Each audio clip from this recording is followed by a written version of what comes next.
आप देख रहे हैं अल्फा डिफेंस हिंदी में आपका स्वागत है।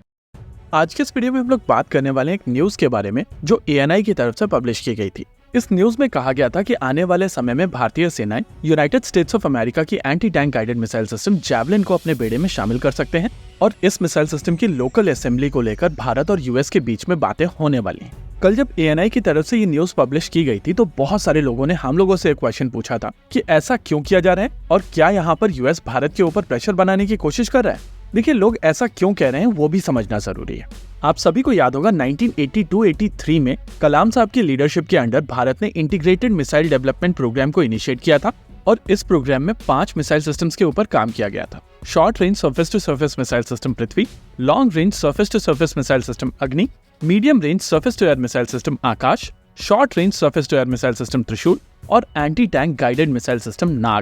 नाग anti tank guided missile system साल 2008 में बनकर तैयार हो गई थी और तब इसको पहली बार फायर भी कर दिया गया था। साल 2009 और 11 के बीच में कुछ टेस्टिंग के बाद में आइडिया था कि साल 2011 में इसको प्रोडक्शन में ले जाया जाएगा, लेकिन साल 2011 में कुछ रिक्वायरमेंट चेंजेस आई और फिर 11 में ही दोबारा जब इसकी टेस्टिंग की गई तो इस मिसाइल सिस्टम में उस समय का सीकर बैकग्राउंड की हॉट सैंड और एक्चुअल टैंक के बीच में डिफरेंशिएट नहीं कर पाया था। रेफरेंस के लिए मैं आपको बता देता हूं कि spike anti tank guided missile system के साथ में भी इसी तरीके का टेस्ट किया गया था और इजराइल की ये anti tank guided missile system Pokhran में फेल हो गई थी। लेकिन DRDO की तरफ से Nag anti tank guided missile system के फेलियर के बाद में इसको दोबारा से पूरी तरीके से इवैल्यूएट किया और उन्होंने रियलाइज किया कि कारण था सीकर। इस परेशानी को दूर करने के लिए DRDO की तरफ से एक ज्यादा सेंसिटिविटी वाला सीकर बनाया गया और इस नए सीकर के साथ में ये anti tank guided missile system Pokhran जैसे इलाके में काफी आसानी से परफॉर्म कर पा रही थी। ये मिसाइल सिस्टम दिन में, रात में, हर तरीके के वेदर में और हर तरीके की टेरेन में इस नए सीकर के साथ में सक्षम तरीके से परफॉर्म कर सकती है।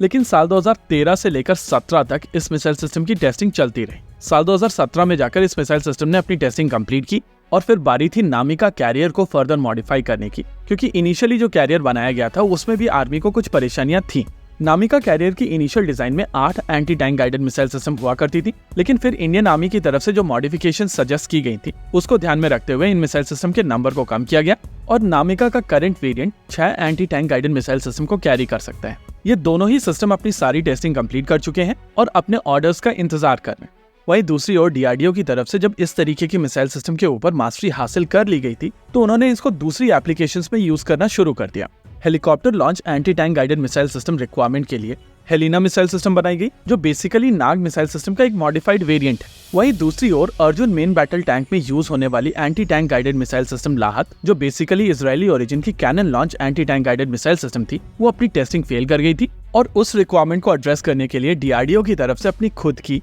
Cannon launch anti tank guided missile system बनाई गई जिसमें ज्यादातर टेक्नोलॉजी नाग मिसाइल सिस्टम से ली गई थी। अब उस पॉइंट ऑफ टाइम पर आपके पास में एक miniaturized anti tank guided missile system थी जो कैनन से लॉन्च हो सकती थी, एक proper anti tank guided missile system थी और इस फैमिली में जो चीज मिसिंग थी वो थी shoulder fire man portable anti tank guided missile system. साल 2017 में जब spike anti tank guided missile system की डील कैंसिल हुई थी तब DRDO की तरफ से इस प्रोजेक्ट को ट्रैक्शन देना शुरू किया गया था और साल 2018 में इस मिसाइल सिस्टम का पहला टेस्ट कर लिया गया था। ये टेस्ट सक्सेसफुल रहा था, लेकिन नेचुरल है कि जिस तरीके की टेस्टिंग भारत में की जाती है उसको ध्यान में रखते हुए साल 2024 तक इस मिसाइल सिस्टम के 7 सक्सेसफुल टेस्ट किए जा चुके हैं और अब माना जा रहा है कि ये मिसाइल सिस्टम प्रोडक्शन के लिए तैयार है। रही बात javelin man portable anti tank guided missile system की, तो इस मिसाइल सिस्टम को लेकर बातचीत काफी पहले से चल रही है। साल 2013 के आसपास भारत और US के बीच में इसके बारे में बातचीत शुरू हुई थी और उस समय एक एस्टिमेट लगाया गया था कि लगभग 8000 anti tank guided missile system Bharat आने वाले समय में अपने बेड़े में शामिल करेगा। उस समय आइडिया था कि इन मिसाइल सिस्टम्स को भारत में